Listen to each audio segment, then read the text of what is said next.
नमस्कार बच्चों, मैं अखिलेश प्रताप सिंह। आज मैं आप लोगों को उत्तर प्रदेश बोर्ड कक्षा 8 विषय विज्ञान की इकाई 1 जिसका नाम है विज्ञान एवं तकनीकी के क्षेत्र में नवीनतम प्रगति, इसके बारे में आज मैं आप लोगों को बताऊंगा। तो शुरू करते हैं। देखिए बच्चों, इस पाठ में हमको कुछ मुख्य बिंदुओं के बारे में बताया जाएगा। तो वो बिंदु क्या क्या हैं देखिए हमको इस पाठ में संचार ये पढ़ना है कि संचार में क्या नवीनतम तकनीकी आई है, कौन सी नई टेक्नोलॉजी संचार में आई है, अंतरिक्ष के क्षेत्र में क्या टेक्नोलॉजी आई है, रक्षा एवं प्रतिरक्षा के क्षेत्र में क्या क्या बदलाव हुए हैं, या कौन सी टेक्नोलॉजी आई है चिकित्सा के क्षेत्र में, कृषि, परिवहन, उद्योग, विनिर्माण, ऊर्जा, व्यापार एवं वाणिज्य, शिक्षा में सूचना एवं संचार प्रौद्योगिकी तथा ई गवर्नेंस के क्षेत्र में। ठीक, इन सब क्षेत्रों में विज्ञान की वजह से जो बदलाव हुए हैं वो क्या क्या हुए हैं। ठीक, ये सब पढ़ना है हमको इसमें। ठीक है, तो आगे बढ़ते हैं। देखिए इसमें पहला पॉइंट लिखा है संचार। संचार के क्षेत्र में, यानी संचार के क्षेत्र में तकनीकी ने क्या क्या बदलाव किए हैं। तो संचार के क्षेत्र में देखिए, पहले संचार क्या होता था। संचार में पहले हम चिट्ठी लिखते थे। चिट्ठी बहुत पहले के समय की बात करें तो चिट्ठी लिखते थे। चिट्ठी एक दूत होता था या एक इंसान होता था जो चिट्ठी को लेके जाता था और जिसके पास पहुंचाना होता था वहां पहुंचा देता था। फिर कुछ समय बीता तो उसके बाद डाक व्यवस्था आई, जिसमें क्या करते थे, हम चिट्ठी लिखते थे और पोस्ट ऑफिस में जो डाकघर होता था वहाँ पे पता लिख के डाल देते थे, तो जिसके यहाँ जाना होता था, जिसका पता लिखा होता था, उसके यहाँ पहुँच जाता था। ठीक, लेकिन अब आज के समय में क्या है, आज के समय में संचार व्यवस्था बहुत तेज हो गई है।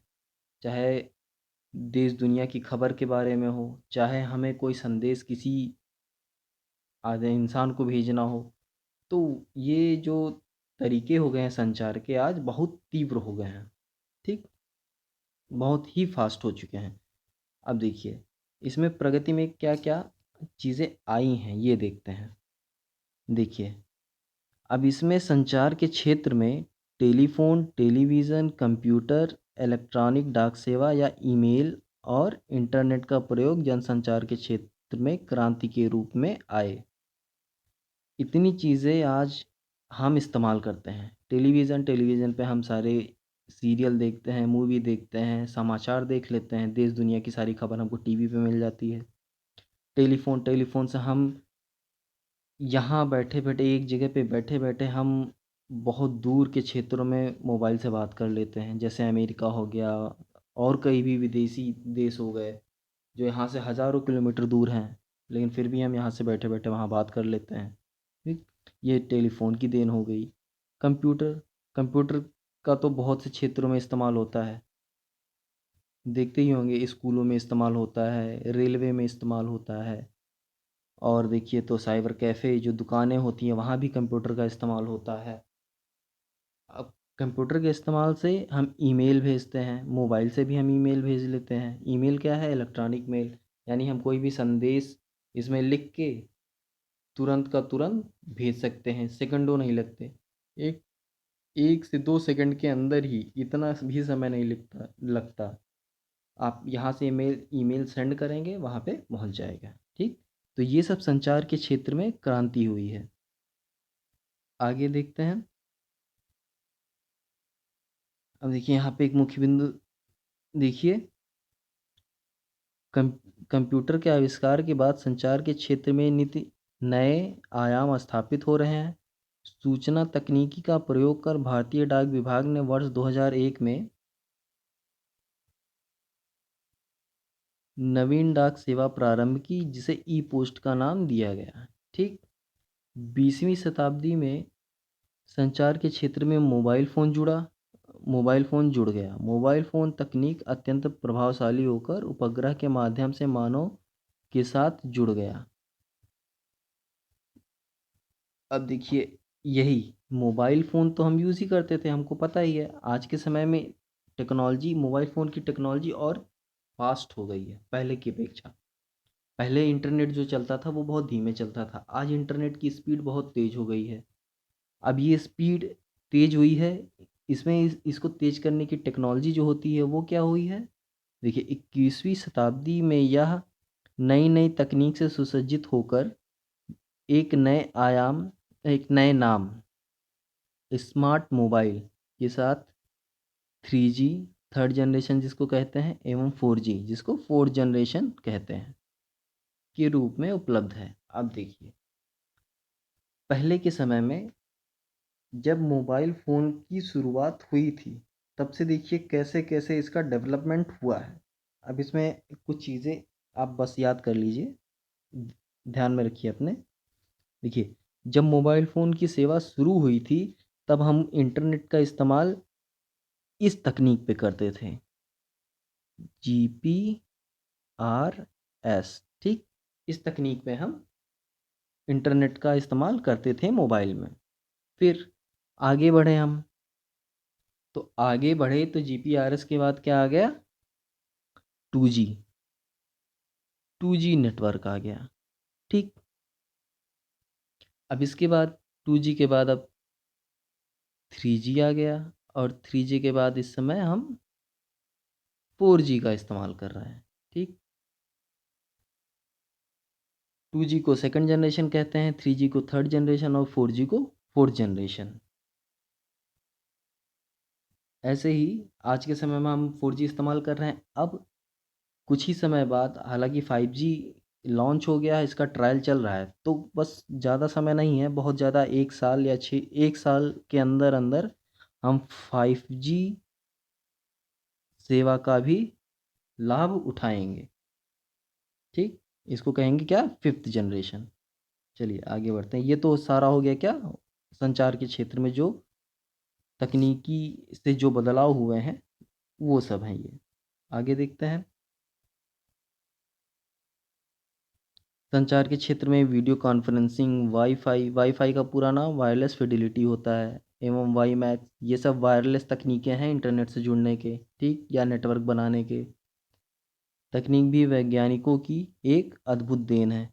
3G एवं 4G प्रौद्योगिकी द्वारा broadband, wireless internet, data, video, TV इत्यादि अब मोबाइल फ़ोन पर आसानी से उपलब्ध हैं। अब देखिए, 3G टेक्नोलॉजी हम मोबाइल में इस्तेमाल करते हैं, जब नेटवर्क ऑन करते हैं तो H+ लिख के आता है या 3G लिख के आता था। अब 4G टेक्नोलॉजी आ गई तो अब क्या लिख के आता है? या तो जब डेटा ऑन करते हैं मोबाइल का तो क्या लिख के आता है? या तो 4G लिख के आएगा या LTE लिख के आता है, ठीक?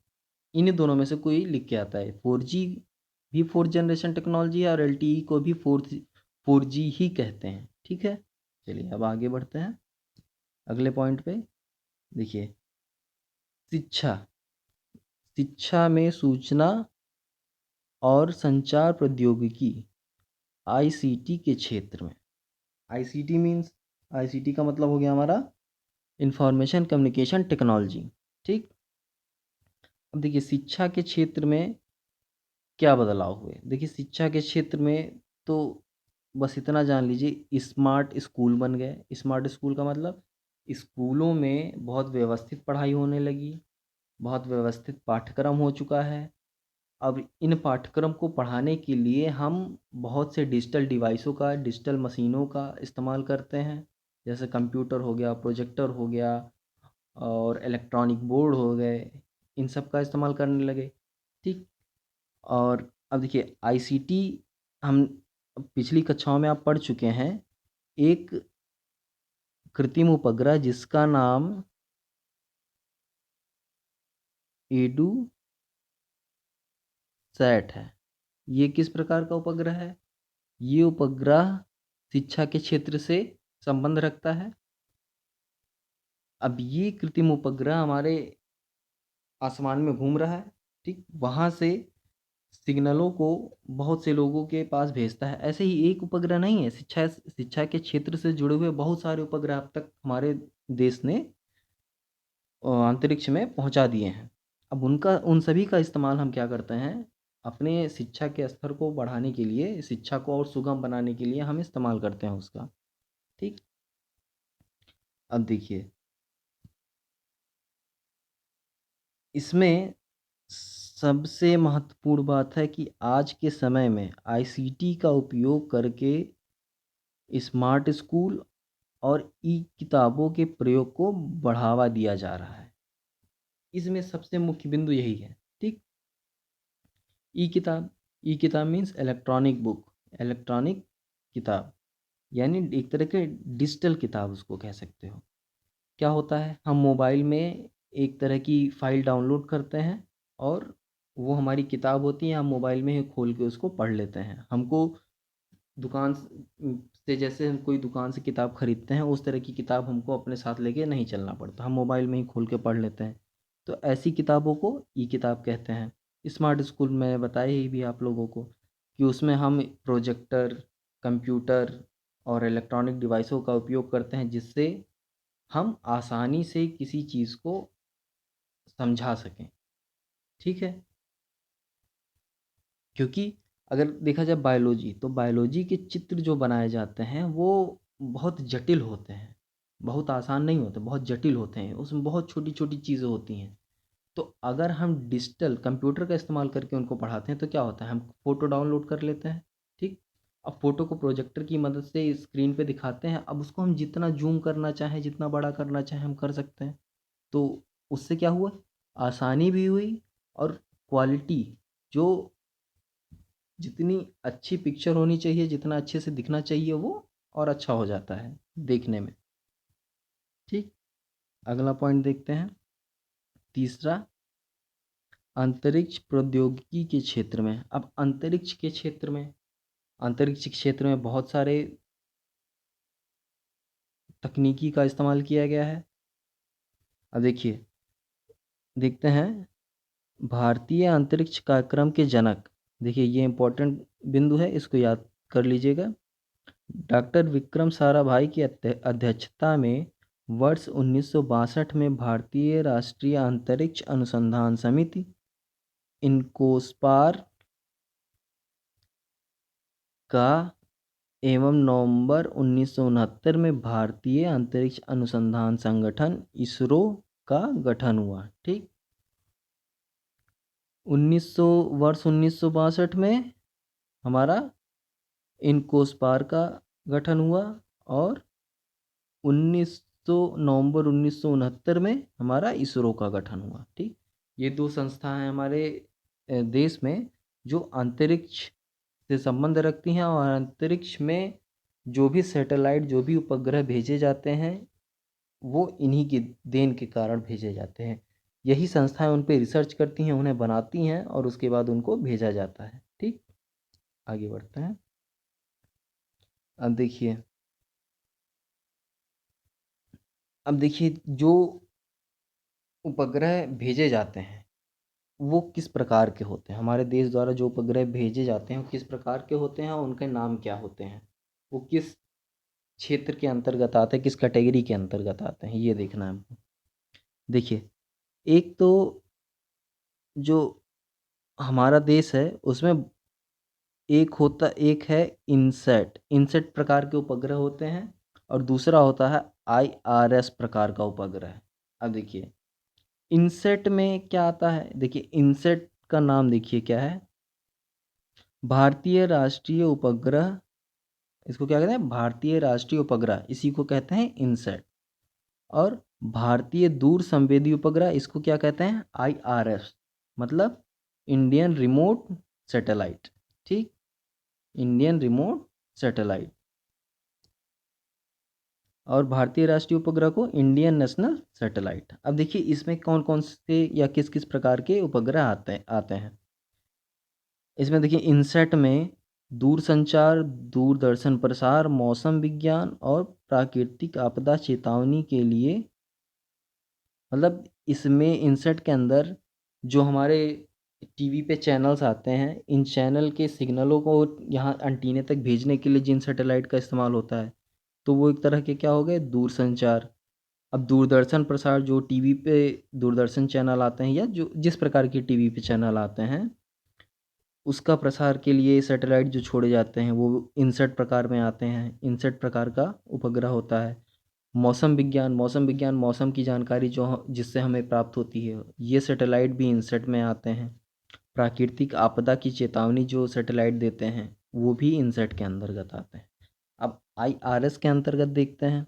आईआरएस के अंतर्गत प्राकृतिक संसाधनों के सर्वेक्षण के लिए प्रयोग होता है। प्राकृतिक संसाधन मतलब प्रकृति के दिए हुए जो भी संसाधन हैं उन पे निगरानी रखने का काम आईआरएस करता है। ठीक, तो आईआरएस के अंतर्गत वही सैटेलाइट या वही कृत्रिम उपग्रह आते हैं जो प्राकृतिक संसाधनों की निगरानी करते हैं। ठीक, आगे बढ़ते हैं। अब देखिए, सैटेलाइट तो बन गए। अब जब सैटेलाइट बन गया तो सैटेलाइट तो अपने आप जाएगा नहीं वहाँ अंतरिक्ष में। उसको भेजने के लिए हमको कोई चीज़ चाहिए। जैसे हमको एक जगह से दूसरे जगह जाना होता है तो क्या होता है, या तो हम गाड़ी में बैठते हैं या पैदल जाते हैं। तो पैदल जाने में तो हमको बहुत टाइम लगता है। ठीक, लेकिन गाड़ी में बैठते हैं तो फटाक से पहुंच जाते हैं। ठीक, जल्दी से पहुंच जाते हैं ना। तो वैसे ही समझिए कि इन सैटेलाइट को अंतरिक्ष में भेजने के लिए हमको एक यान की ज़रूरत पड़ती है। ठीक, उसको क्या कहते हैं, प्रक्षेपण यान। अब देखिए, इसमें हमारे प्यारे भारत ने, हमारा जो देश है भारत, उसने 2 प्रकार के उपग्रह प्रक्षेपण यान बना लिए हैं। ठीक, हमारे देश के पास 2 तरह के प्रक्षेपण यान हैं। अब इसमें से देखिए, एक है ध्रुवीय उपग्रह प्रक्षेपण यान, जिसको कहते हैं क्या, पीएसएलवी, पोलर सैटेलाइट, क्या कहते हैं, पोलर सैटेलाइट लॉन्च व्हीकल। क्या कहते हैं, पोलर सैटेलाइट लॉन्च व्हीकल। ठीक, आगे देखते हैं। दूसरा क्या है, जीएसएलवी। ठीक, मतलब 2 तरह हो गए ना, एक पीएसएलवी एक जीएसएलवी। दूसरा क्या है, जीएसएलवी का पूरा नाम हो गया क्या, जियो सिंक्रोनस सैटेलाइट लॉन्च व्हीकल। जियो सिंक्रोनस सैटेलाइट लॉन्च व्हीकल, इसको हिंदी में क्या कहते हैं, हिंदी में देखिए इसका नाम क्या है, भूअयस्थिक उपग्रह प्रक्षेपण यान। अब देखिए, इन 2 तरह के तो या हो गए प्रक्षेपण यान। अब इन दोनों तरह के प्रक्षेपण यानों का इस्तेमाल क्या क्या है ये देखते हैं। देखिए,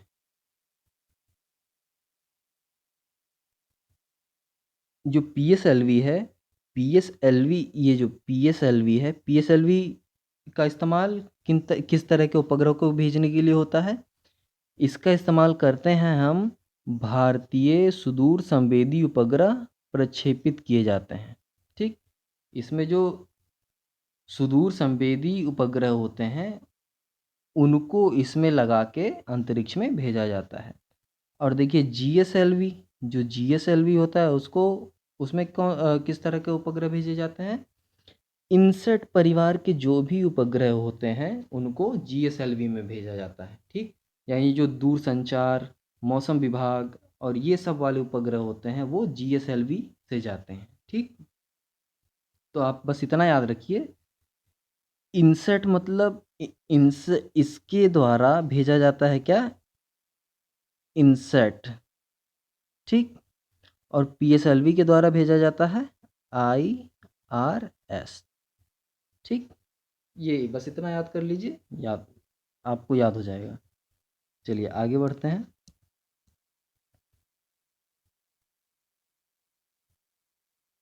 देखिए, रक्षा एवं प्रतिरक्षा के क्षेत्र में, देखिए रक्षा और प्रतिरक्षा के क्षेत्र में हमारे देश ने बहुत सारी मिसाइलें, बहुत सारे टैंक, बहुत सारे यान, बहुत कुछ बना लिया है। ठीक, इसमें मुख्य जो इसमें अहम भूमिका निभाता है वो एक संस्था है हमारे देश की, जिसका नाम है डीआरडीओ। ठीक, ये संस्था हमारे देश के लिए बहुत तरह के लड़ने वाले उपकरण बनाती है। चाहे वो टैंक हो गए, चाहे मिसाइल हो गई, चाहे सेंसर हो गए हमारे देश के लिए हम। ठीक, तो ये कई चीज़ें बनाती है। अब देखिए ये DRDO संस्था ने कई सारी मिसाइलें भी बनाई हैं, जैसे जैसे देखिए पृथ्वी मिसाइल हो गई, ठीक। अब पृथ्वी मिसाइल जो है ये हमारी संस्था जो है DRDO उसके द्वारा बनाया गया है। अर्जुन टैंक भी हमारे DRDO के द्वारा ही बनाया गया है, ठीक। ऐसे ही बहुत सारे बैलिस्टिक मिसाइल हो गए, एंटी बैलिस्टिक मिसाइल, ये सब जो बनते हैं ये DRDO के द्वारा ही बनाए जाते हैं, ठीक। DRDO को पूरा नाम क्या है ये देख लीजिए, defence research and development organisation. क्या है? Defence research and development organisation. चलिए आगे बढ़ते हैं अगले पॉइंट पे। इसमें कुछ मुख्य बिंदु हैं, इसको भी देखते चलते हैं। देखिए पूर्व राष्ट्रपति डॉक्टर APJ अब्दुल कलाम ने 1998 में पोखरण में द्वितीय परमाणु परीक्षण में एक निर्णायक भूमिका निभाई। इन्हें बैलिस्टिक मिसाइल और प्रक्षेपण यान प्रौद्योगिकी के विकास कार्यों के लिए भारत में मिसाइल मैन के रूप में जाना जाता है, ठीक। अब हम लोग को पता ही है हमारे जो पूर्व राष्ट्रपति डॉक्टर APJ अब्दुल कलाम जी थे, उन्हें मिसाइल मैन के नाम से भी जाना जाता था। उन्होंने बैलिस्टिक मिसाइल और प्रक्षेपण यान के बारे में बहुत से रिसर्च किए और बहुत सी तकनीकी खोज की उसमें लगाई भी, ठीक। अब देखिए हमारे यहाँ रक्षा के क्षेत्र में INS कोची, INS अरिहंत आदि युद्धपोत भी हैं। अब देखिए ये युद्धपोत कैसे होते हैं? INS विक्रांत भी है, एक और याद कर लीजिएगा INS विक्रांत, ठीक। ये युद्धपोत वो होते हैं जिनके ऊपर ये जहाज पानी में चलते हैं, ये बहुत बड़े बड़े जहाज होते हैं और जो समंदर में चलते हैं, और इनके ऊपर बहुत सारे हवाई जहाज या लड़ाकू विमान भी रखे होते हैं कि जब हमें ज़रूरत पड़ती है तो इन लड़ाकू विमान को हम उसी जहाज जहाज से उड़ा के कहीं भी ले जा सकते हैं, ठीक। तो ये इस तरह के युद्धपोत होते हैं। चलिए आगे बढ़ते हैं। अब देखिए यहाँ चिकित्सा के क्षेत्र में, देखिए यहाँ लिखा है चिकित्सा के क्षेत्र में। अब देखिए चिकित्सा के क्षेत्र में तो बहुत तरक्की हो चुकी है। पहले क्या होता था, जो वैद्य होते थे वो हाथ को पकड़ते थे, हाथ की नाड़ी कुछ देर चेक करते थे, फिर कोशिश करते थे, फिर सोचते थे, विचार करते थे, फिर बताते थे कि हाँ शायद ये रोग हो सकता था। एकदम पक्का तब भी नहीं बता पाते थे, ठीक। वो इलाज करते थे आयुर्वेदिक दवाओं से, ठीक। आज के समय में क्या है, आज के समय में रोगों का पता करना बहुत आसान हो गया है। अगर अंदरूनी रोग है, रोगों का पता करने के लिए बहुत सारी मशीनें बन चुकी हैं। अब जैसे एक मशीन यहाँ देख लीजिए, ये लिखा है सीटी स्कैन, इसी को कहते हैं सीटी स्कैन, ठीक। ये हो गया MRI, ठीक। सीटी स्कैन हमारे जो दिमाग का फोटो खींचता है एक तरह से, वो सीटी स्कैन हो गया। MRI हमारी पूरी बॉडी का हो जाता है, जिससे हमारे पूरी बॉडी के नसों और उसके बॉडी के अंदर की हर एक चीज़ के बारे में जानकारी मिल जाती है, कहाँ खराबी है कहाँ नहीं है, क्या हम MRI में सब कुछ देख सकते हैं, ठीक। तो ये मशीनें हमको कहीं भी हमारे शरीर में कुछ गड़बड़ी होती है तो बता देती हैं। ऐसे ही ब्लड हम लोग चेक कराते हैं, बुखार होता है तो खून निकलवाते हैं और पैथोलॉजी में दे देते हैं, वो हमारा चेक करके बता देता है किस प्रकार का बुखार है। बुखार तो ठीक है, किस प्रकार का बुखार है ये भी बता देता है, ठीक। तो ये सब क्या है, एक टेक्नोलॉजी का बदलाव है, ठीक। चलिए आगे बढ़ते हैं।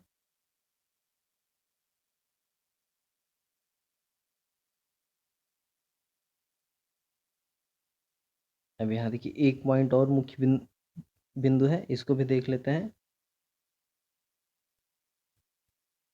चिकित्सा के नवीनतम उपलब्धियों में अंग प्रत्यारोपण तकनीक, हीमोडायलिसिस, प्रोस्थेसिस आदि हैं।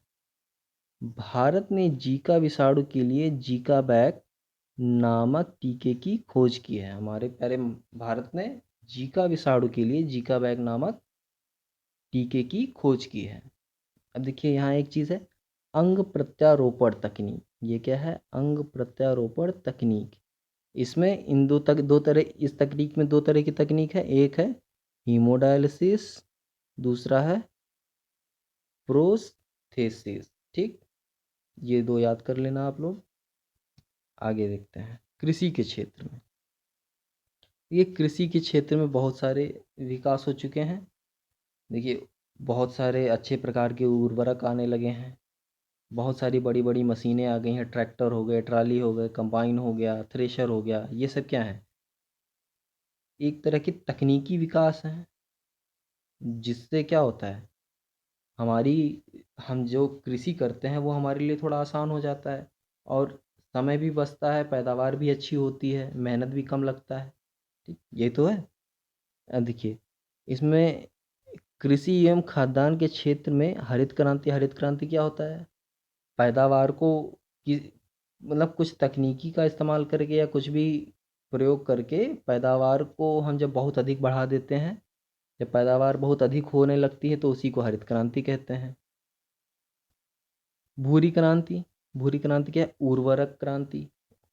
जो उर्वरक के क्षेत्र से संबंध रखती है उसको भूरी क्रांति कहते हैं हम।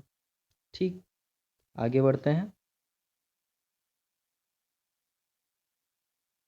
हाँ, देखिए, रासायनिक उर्वरक का प्रयोग तो होता है, लेकिन रासायनिक उर्वरकों के प्रयोग से तो एक परेशानी भी हो जाती है। क्या परेशानी? ये होती है कि धीरे धीरे जो हमारी मृदा है, जो मिट्टी है, जो खेत है, उसकी जो उर्वरा क्षमता होती है, प्राकृतिक उर्वरा क्षमता, वो एक तरह से समझिए ख़त्म ही होने लगती है।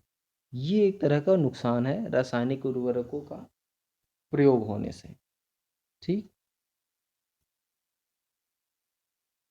देखिए, जहाँ जल की उपलब्धता का अभाव है वहाँ छिड़काव तंत्र तथा ड्रिप तंत्र विधि का प्रयोग होता है। ठीक, जहाँ जल की उपलब्धता कम होती है वहाँ कैसे सिंचाई करते हैं? छिड़काव विधि या ड्रिप विधि से। ठीक, चलो आगे बढ़ते हैं। सातवां पॉइंट, परिवहन के क्षेत्र में। परिवहन के क्षेत्र में भी आप लोग को अच्छे से पता होगा, पहले बैलगाड़ी चलती थी, घोड़ा गाड़ी चलती थी। आज के समय में क्या है? पेट्रोल डीजल की गाड़ियाँ चलने लगी हैं। रेलवे हो गया, हवाई जहाज़ हो गया, मेट्रो हो गया। मेट्रो किससे चलता है? बिजली से चलता है। बुलेट ट्रेन अब ऐसी व्यवस्था आने वाली है कि जो ट्रेनें ज़मीन पे ही लगभग हवाई जहाज़ की स्पीड से चलेंगी। लगभग हवाई जहाज़ की स्पीड से चलेंगी। 300 किलोमीटर प्रति घंटा की रफ्तार, 400 किलोमीटर प्रति घंटा की रफ्तार से चलेंगी। ठीक, मतलब इस रफ्तार से अगर ये चलें, तो अगर हम आज लखनऊ में बैठते हैं, 5 बजे लखनऊ में बैठेंगे, तो बहुत ज़्यादा 1.5 से 2 घंटे के अंदर हम दिल्ली पहुंच जाएंगे इस रफ्तार से। तो ये क्या है? तकनीकी का विकास हो गया यातायात के क्षेत्र में, परिवहन के क्षेत्र में। ये ई रिक्शा भी आ गया है अब। ई रिक्शा तो आप लोगों ने देखा ही होगा, ई रिक्शा का प्रयोग होने लगा है। हम्म, ये क्या? ये भी एक तरह का तकनीकी विकास है। ये मेट्रो है, ये देखिए बुलेट ट्रेन है। ठीक, चलिए आगे बढ़ते हैं। विनिर्माण, विनिर्माण क्या होता है? देखिए, विनिर्माण क्या होता है ये जान लीजिए, ये बहुत ज़रूरी है। देखिए, कच्चे माल को मूल्यवान उत्पाद में परिवर्तित परिवर्तित कर अधिक मात्रा में वस्तुओं के उत्पादन को विनिर्माण या वस्तु निर्माण कहते हैं। विनिर्माण को ही वस्तु निर्माण कहते हैं। ठीक, क्या होता है? कच्चा माल होता है। कच्चा माल मतलब जिसका उपयोग हम कोई एक सामान बनाने के लिए करते हैं। ठीक, तो कच्चा माल लाते हैं, उससे एक काम लायक चीज़ बनाते हैं, या मूल्यवान उत्पाद कह लीजिए, या कोई काम लायक चीज़ जिसका इस्तेमाल और लोग करें, वो बनाते हैं। तो इसी उत्पाद को अब इसकी जब बनाएंगे तो इसकी मात्रा भी अधिक होगी, तो इसी चीज़ को विनिर्माण कहते हैं। ठीक, कच्चे माल से कोई मूल्यवान वस्तु का उत्पाद करना ही विनिर्माण कहलाता है या वस्तु निर्माण कहलाता है। अब इसके क्षेत्र में वस्तु को निर्मित करने के क्षेत्र में भी बहुत सारी विकास हुए। देखिए, पहले जो सामान बनते थे, कपड़े बनते थे, तो इन एक आदमी बैठता था, वो मशीन चलाता रहता था और धागे बुनता रहता था, तब जाके कपड़े बनते थे। आज क्या है? बड़ी बड़ी मशीनें आ गई हैं, अपना बस धागा लगा दो, वो कपड़ा बना के तैयार कर देती हैं। मिट्टी के बर्तन हो गए, मिट्टी के बर्तन भी आजकल मशीनों से बन जाते हैं। स्टील के बर्तन मशीनों से बन जाते हैं, प्लास्टिक के बर्तन भी मशीनों से बन जाते हैं। ठीक, तो ये सब क्या है, ये सब तकनीकी विकास हैं विनिर्माण के क्षेत्र में भी। पहले मिट्टी के बर्तन इंसान बनाते थे, आज भी इंसान बनाते हैं, बट लेकिन जहाँ बहुत अधिक मात्रा में बनाना होता है वहाँ लोग मशीनें लगा लेते हैं, उन मशीनों से वो निर्माण करते हैं। ठीक, अब इस क्षेत्र में जो पुरानी बीमार इकाइयाँ हैं उनको बंद भी किया जाता है। ठीक, चलिए आगे बढ़ते हैं। देखिए, उद्योग के क्षेत्र में, अब उद्योग के क्षेत्र में क्या होता था, पहले हमारे देश में जो उद्योग थे बहुत कम थे, लेकिन आज के, पहले की तुलना में आज का अगर देखा जाए तो हमारे देश में बहुत उद्योग आ चुके हैं। हर तरह के उद्योग हमारे देश में उपलब्ध हैं। लगभग, एक आध कुछ छूट गया होगा तो अलग बात है, लेकिन लगभग हर तरह का उद्योग हमारे देश में उपलब्ध है।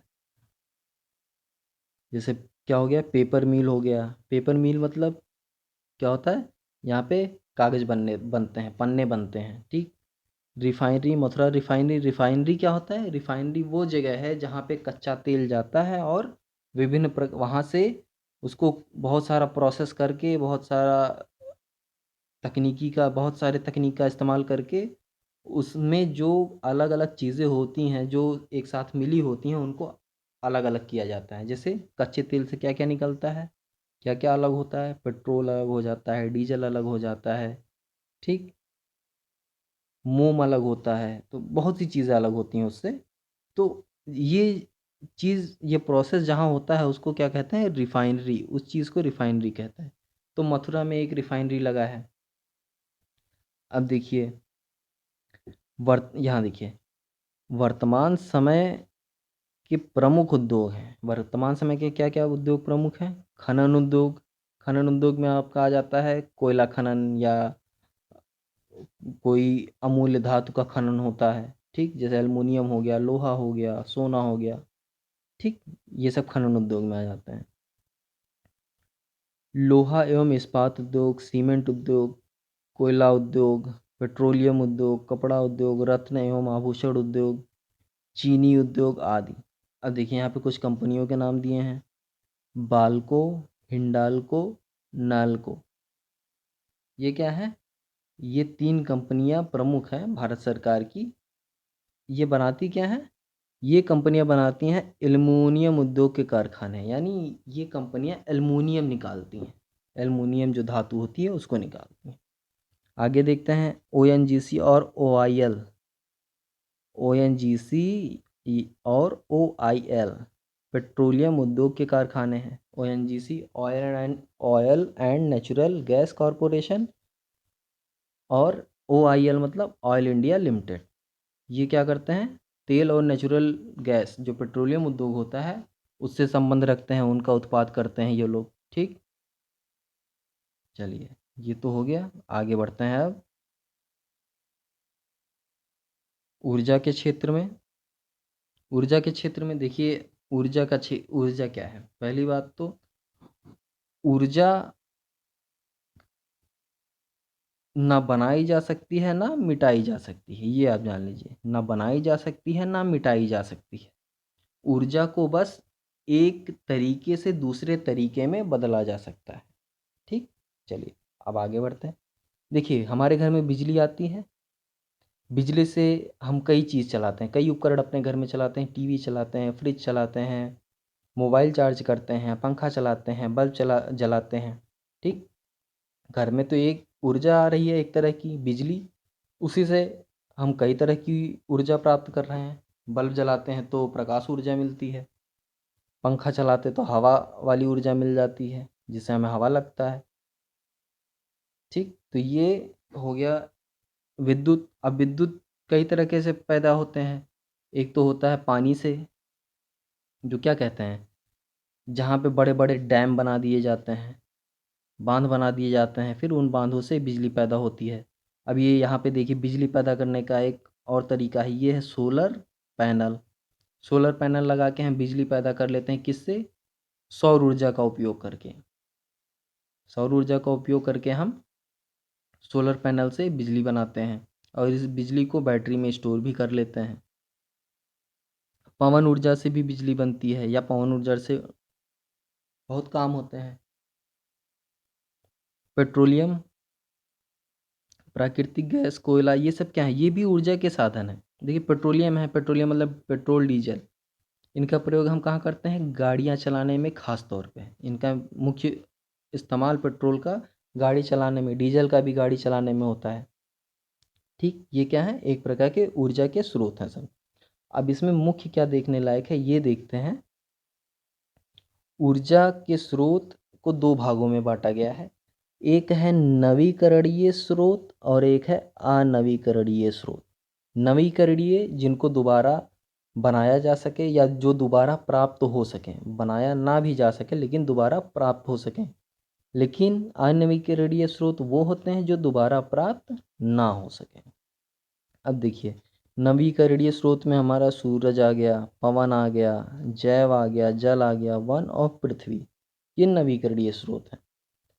पेट्रोल, कोयला, केरोसिन, रसोई गैस, ये क्या है? रसोई गैस, ये हो गए हमारे अनवीकरणीय स्रोत। ठीक, ये हो गए दो तरह के ऊर्जा के स्रोत, दो भागों में बांटा गया है इनको। अब आगे देखते हैं।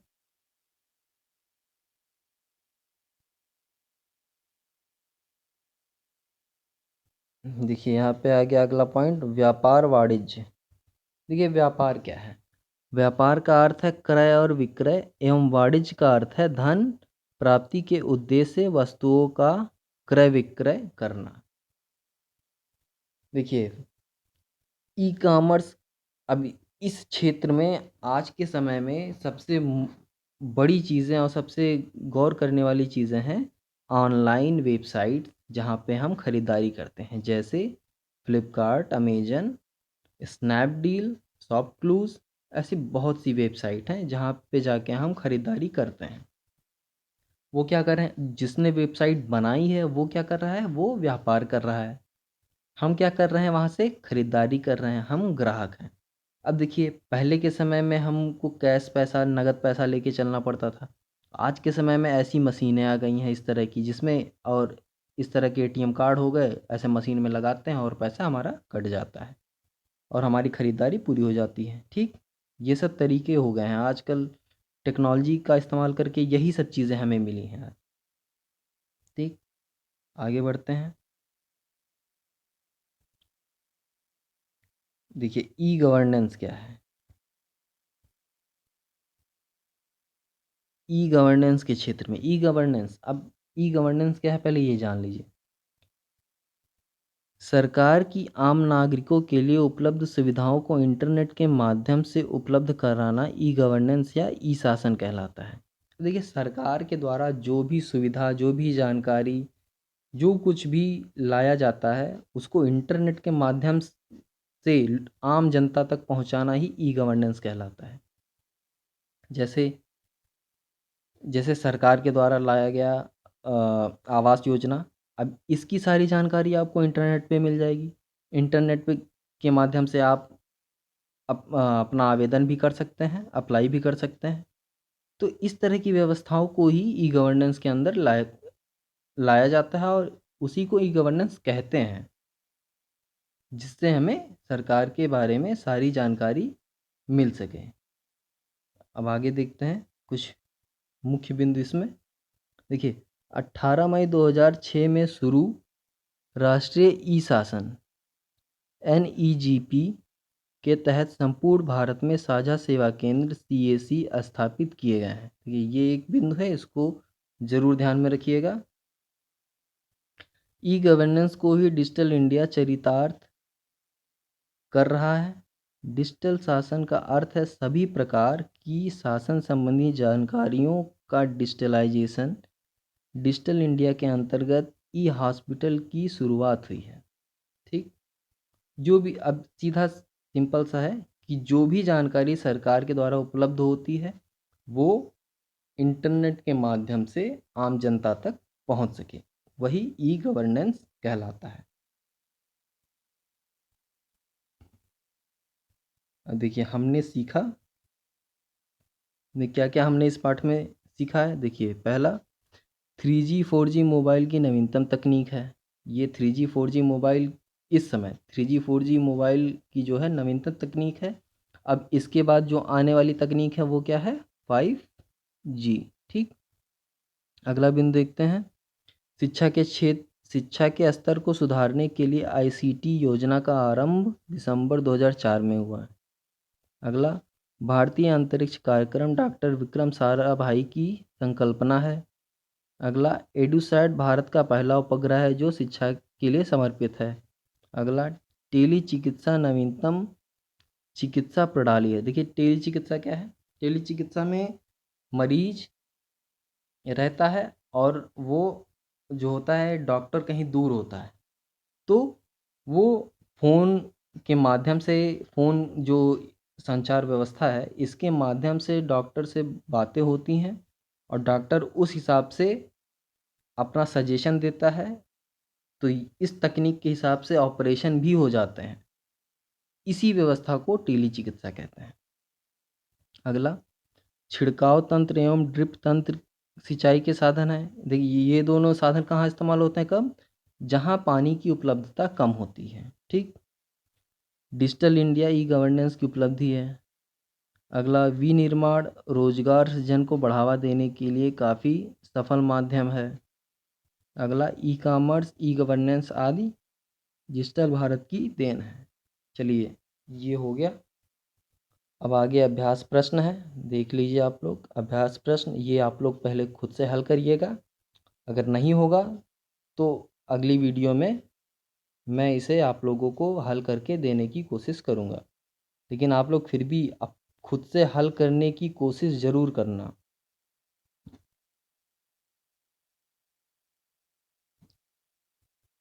इसलिए प्रश्नों को ध्यान से पढ़िएगा और ध्यान से हल करिएगा। सारे प्रश्न देख लीजिए। ये देखिए दूसरा, रिक्त स्थान की पूर्ति करने के लिए है। तीसरा प्रश्न है, ये इसमें मिलान करना है। स्तंभ का है, स्तंभ खा है, दोनों का आमने सामने, जिसका जिससे संबंध हो उसी के उसको उससे मिला देंगे। अगला देखिए चौथा प्रश्न है। अब इन सब प्रश्नों के बारे में उत्तर लिखने हैं। छोटे छोटे उत्तर लिखना, बहुत बड़े नहीं हैं। ठीक, तो सबको ध्यान से पढ़ के, ध्यान से देख के तब लिखिएगा। देखिए पाँचवा, छठवां, सातवां, आठवां, नौवां, 9 प्रश्न है इस अध्याय में, सभी को हल करना है। चलिए ये पाठ खत्म हो गया। तो आज के लिए बस इतना ही। अगला पाठ अगली वीडियो में। धन्यवाद।